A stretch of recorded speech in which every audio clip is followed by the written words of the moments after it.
Hello, ladies. The Big Valboski here, and you are watching So Says Shernoff.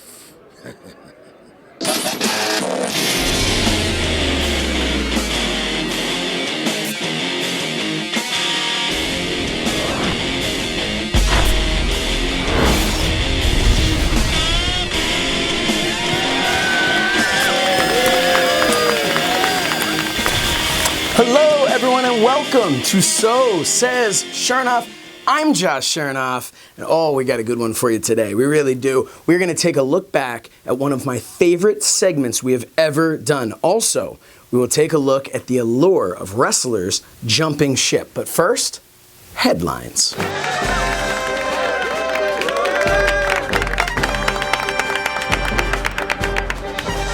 So much is going on in the wrestling world. Seth Rollins kicked off the week continuing his Best Wrestling Period campaign, not to be confused with Priscilla Kelly's Best Wrestling Period from last year. Punctuation matters, folks. No, what Seth actually tweeted was Best Pro Wrestling on the Planet, period, in reference to the WWE's latest attempt to come up with a pay-per-view name worse than the Great Balls of Fire Stomping Grounds. While the show was good, the matches were decent, Seth decided to double down on his statement, saying, doubling down, best pro wrestling on the planet. And just to be clear, he wrestled Baron Corbin with Lacey Evans as the guest referee. So, who can argue? Well, apparently everyone, from Chris Jericho to Will Ospreay, the latter of which Seth replied directly to, calling him a lesser Ricochet and further pushing his Best Wrestling Period agenda. Look, I am all for pride in your work, and I am totally fine with Seth Rollins' opinion that the WWE is the best wrestling on the planet. Whether I agree or not is irrelevant. It's his opinion. But I feel like it's kind of like that guy in college who ran around telling everyone he's really good at the sex. Maybe you are, but the more you say it, the more I start to think you're, really a virgin. Moving on. So AEW is on fire. Double or Nothing was a huge success. All Out sold out in 15 minutes, and a lot of people are attributing the early success to not one individual, but the whole team. And that, of course, includes the producers behind the scenes, or coaches, as AEW calls them. Tonight, I want to talk about one coach in particular. Nope, not him. Nope, but I guess closer. It's Jerry Lynn, okay? Yes, I'm talking about Jerry Lynn. Seen here, not being seen here. For months now, AEW's website has had this Slender Man image as a placeholder for the former ECW and Ring of Honor champion. Now, I have been a very vocal supporter of AEW, and in turn, they have been great to me, allowing me to take pictures like this backstage so all my friends and social media followers can think I'm a much bigger deal than I actually am. But I mean, come on already with this picture. And it's not like I can even knock the website itself. Whoever works on that site is doing a great job, save for one man's image, or lack thereof. I mean, how hard can it be? You had Conrad Thompson's image up there, and he doesn't even work for you. It's really not that hard to come up with an image of Jerry Lynn. Let me show you. Here's Jerry Lynn. Here's Jerry Lynn. Here's me and Jerry Lynn. Technically, this is even Jerry Lynn.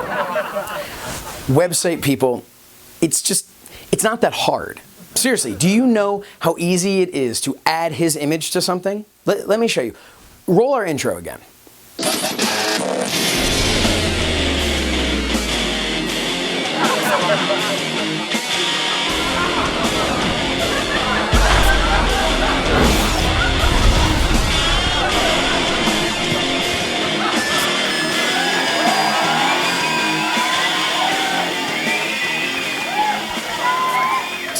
Really not that hard. And I know what you're thinking. Well, there are copyright issues, etc. Here is an image of Jerry Lynn that we own. Use it. Obviously, Poor Jerry Lynn has become an oversight over at the AEW website, so I'm turning to you, the So-Saysers. Can that be a thing? Here's what I want you to do. Find a picture of Jerry Lynn and tweet it at AEW and use the hashtag #ThisIsJerryLynn. Let's get the man the picture he deserves. Moving on. The WWE said it could be as good, if not better, than WrestleMania, and boy, was that an understatement. AEW's Double or Nothing was the best bell-to-bell wrestling show I have seen in decades. I'm sorry? Oh, they were talking about Super Showdown from Saudi Arabia. Oh yeah, no, that sucked. How does the WWE claim that the show to be more important than WrestleMania? I know it was a bought show, but when I buy a light bulb at Home Depot is not going to declare it to be as good, if not better, than a Searchlight. Lowe's, maybe. Hobby Lobby wouldn't even sell me the bulb to begin with. But anyway, this was a bought show, which basically means the Saudi government paid the WWE a set amount regardless of attendance. It also means there were a whole lot of Saudi morning show DJs doing a whole lot of giveaways. But the WWE promised us good, if not better. So, let's start with attendance. Nope, I think that's the wrong image there. Ah, yes, there we go. Okay, so attendance was awful, but like I said, bought show, so not really on WWE. So let's talk about the matches. They weren't bad. Nothing special. Didn't get a chance to see the women's match, but I'm sure it was excellent. Triple H and Orton was actually exceptionally good. But the match everyone was talking about was The Undertaker versus Goldberg, the main event. And it was a match in that the bell rang at the beginning and the end. But no, honestly, I didn't think it was that bad at first. So the big fuss over the match is that Goldberg got knocked out. Was it from the spear to the ring post, or was it when Taker dropped him straight on his head with a tombstone, the likes of which I haven't seen since that time Hulk Hogan was nearly paralyzed? Damn hero.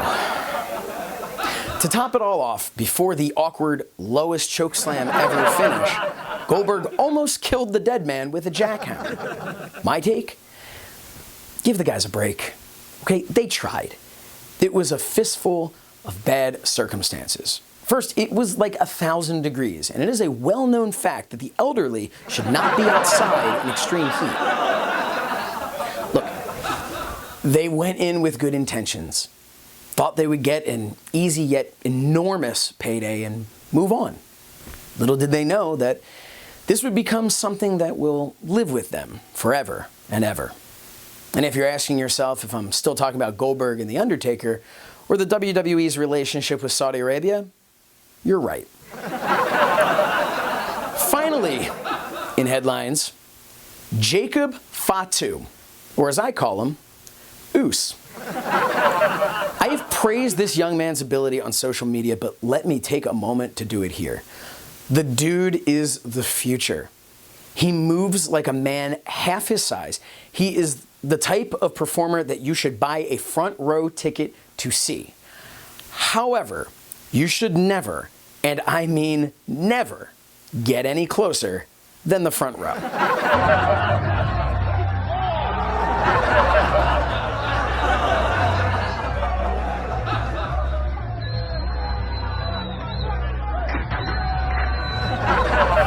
Look, I know it's wrestling and all, but in what scenario would you ever get in this man's face? Fatu can't even be held accountable for this. This retaliation on the fan is literally the bare minimum of what a Samoan wrestler can do. A full body tackle from a Samoan is the equivalent of an average man's handshake. He's a wrestling Samoan. You do not mess with the Samoans. You don't believe me? Ask this guy. We'll be right back. Need a little extra boost in the bedroom? Go to BlueChew.com. Blue Chew is made with the same active ingredients as Viagra and Cialis, so you know they work. Blue Chew is chewable, which makes it the better, cheaper, and faster alternative. No in-person doctor's visits, no waiting in line, and best of all, no more awkwardness. Use the promo code JOSH when you order online to get your first month free. Just pay $5 shipping. Go to BlueChew.com and use the promo code JOSH. Welcome back to the show. So next month, I will be at the WWE's Extreme Rules pay-per-view doing part 2 of one of my favorite segments we've ever done on the show. That segment was when I went around and asked people what their favorite hardcore weapon was. Now, I did this back in December of last year before this show was on Fight TV. So I thought, since maybe some of you hadn't had the opportunity to see that segment, in preparation for next week, we would run that segment right now. If you've never seen it, trust me, you're going to want to watch this. If you have seen it, you're welcome for letting you watch it again. Tables, ladders, and chairs. Before they came together as a pay-per-view theme, these instruments of climbing and dining were a staple in the South Philly-based ECW. So if I wanted to really get my finger on the pulse of what TLC is all about, I needed to go to the source. Hello, everybody. I'm here at the ECW Arena, where fans come from all around to pay homage to the mural behind me and reminisce about...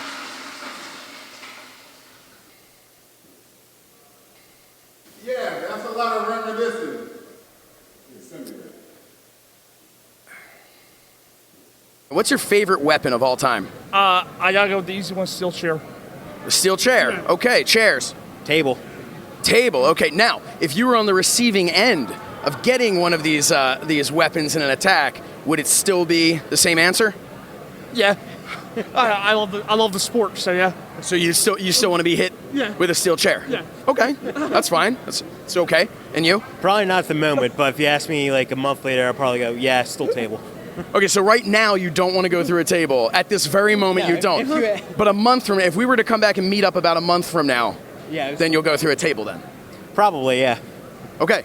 I'll take down your number. We'll just meet back here in a month. We'll put them through a table. All right, your favorite weapon of choice? Favorite weapon of choice? Well, I'm old school, so I like the Attitude Era. So the kendo stick, love the kendo stick. You know what I mean? Now, if you were on the receiving end, would that still be your favorite weapon?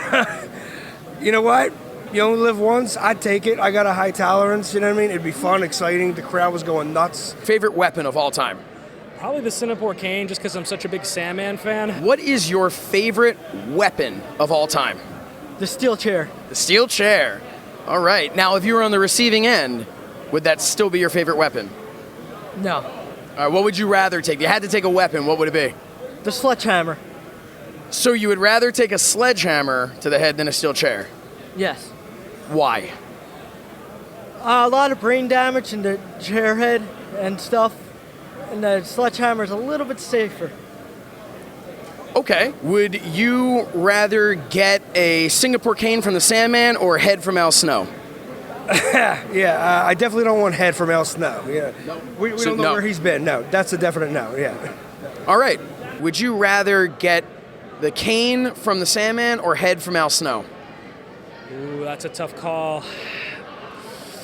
I'd probably go with head from Al Snow. All right, so you'd rather have head from Al Snow. Yes. All right, so you'd definitely rather get head from Al Snow than the cane from the Sandman.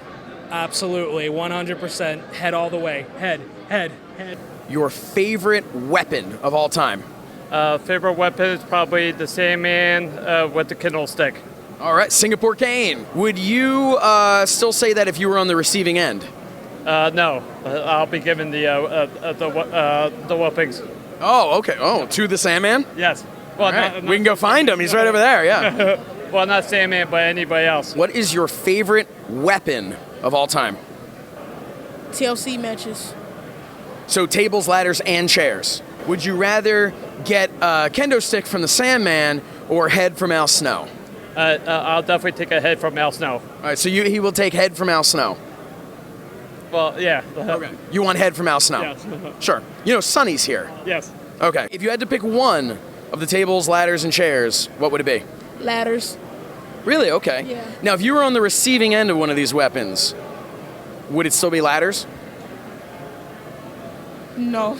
No? No. What would it be, do you think? Probably tables. Okay, you'd rather go through a table than be hit with a ladder or fall off a ladder? Yeah. I can understand that. Yeah. What is your favorite weapon of choice? Barbed wire. Barbed wire, your weapon of choice. Weapon of choice? Wow. It'd be some type of sword. A sword? Are we talking about wrestling? Yeah, I was talking about wrestling, but I mean, Okay. we're in the ECW arena, anything goes. If you were on the receiving end, would that still be your favorite weapon of choice? Yeah. You want to be Baseball bat, barbed wire. a baseball bat of barbed wire. That is, if you're on the receiving end, you want to be hit with a baseball bat with barbed wire. Yep.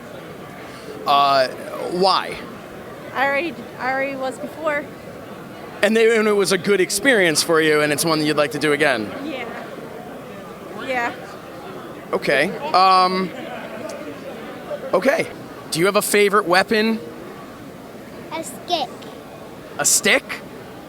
Okay. But you would never actually hit anybody with a stick, right? No. What is your favorite weapon of all time? Does it have to be a hardcore weapon? Can we use a little bit of a death match scene of this type? Oh, okay. Yeah, we can do that. Like light tubes, razor boards. Sure. Yeah. Anything that makes you bleed, basically. Steel chair. Steel chair. Yeah, let's go classic with it. Yeah. Okay. I kind of miss the headshots. I know it's violent and unnecessary now, but But you like it. Yeah, You want to like see it. You like what you like. You want to just see people get hit in the head with a chair. I can respect that. Okay. What if you were on the receiving end? Would it still be the weapon of choice for you?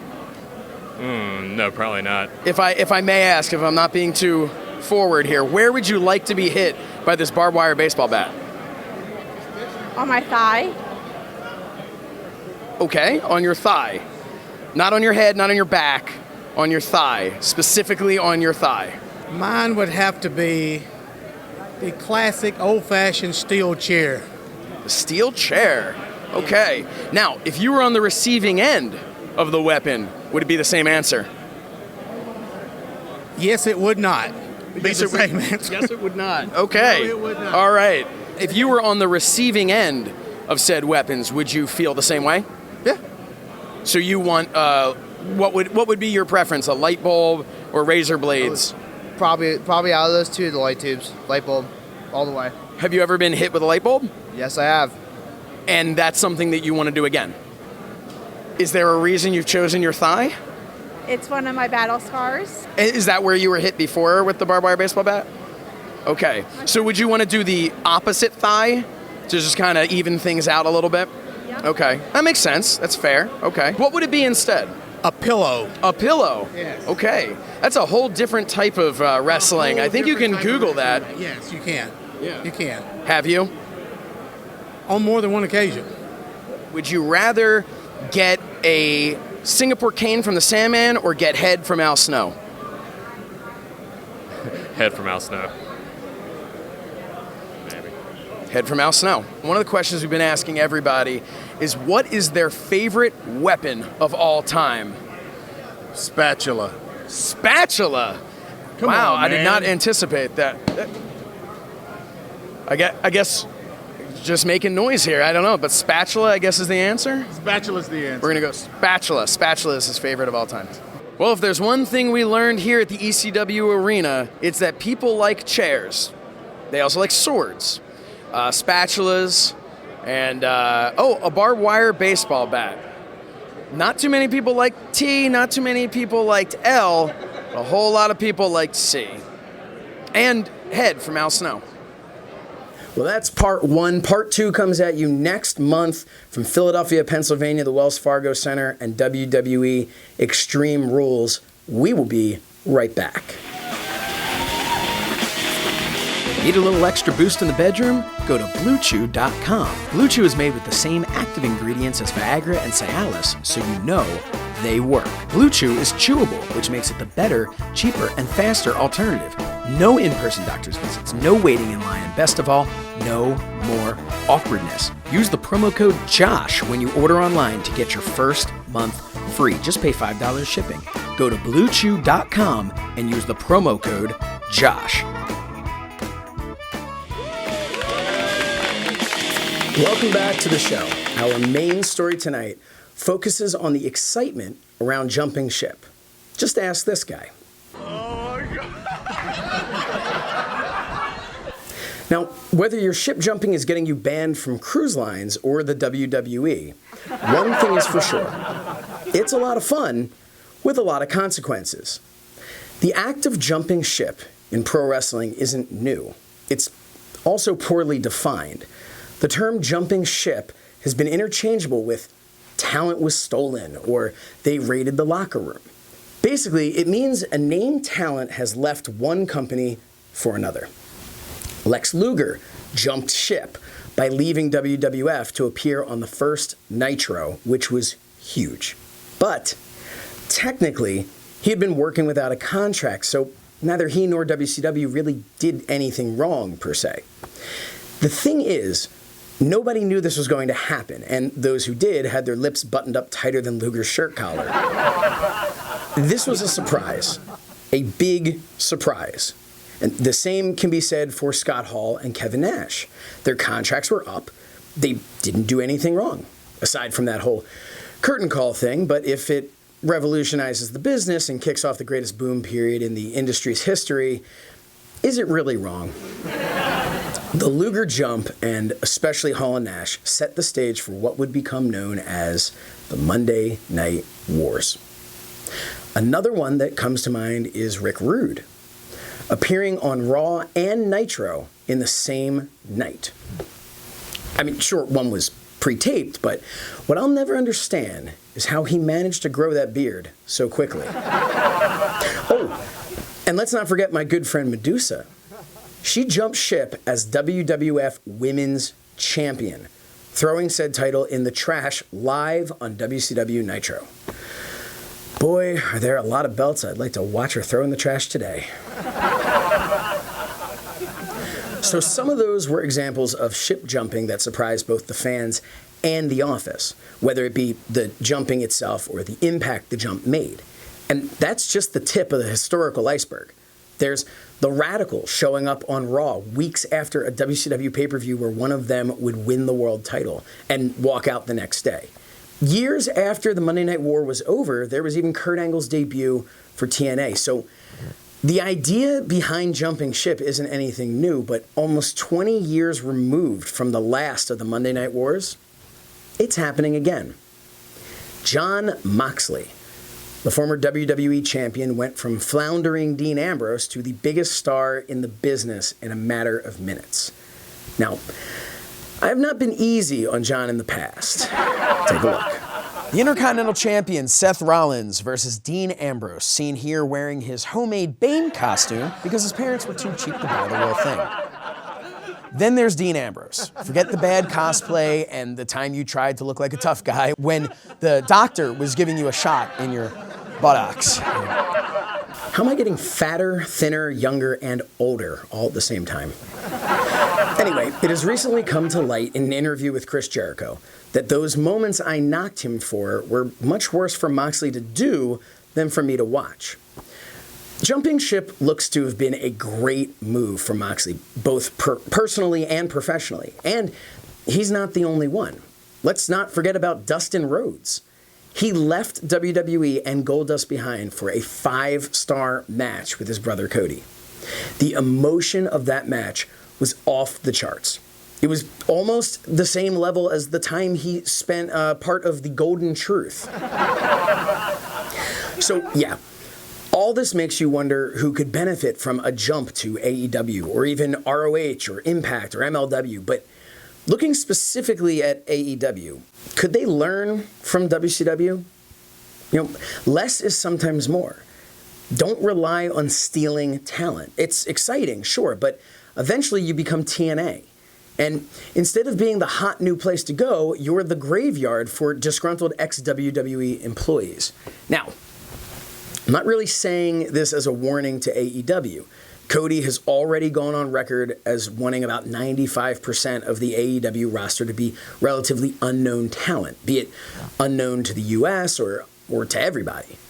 I'm saying this to the fans. Don't get your hopes up that every episode of AEW on TNT is going to end with someone jumping ship. You may think you want it, but you don't. There is a real argument to be made that WCW's focus on stealing talent from WWF overcrowded the roster and played a role in diluting their product.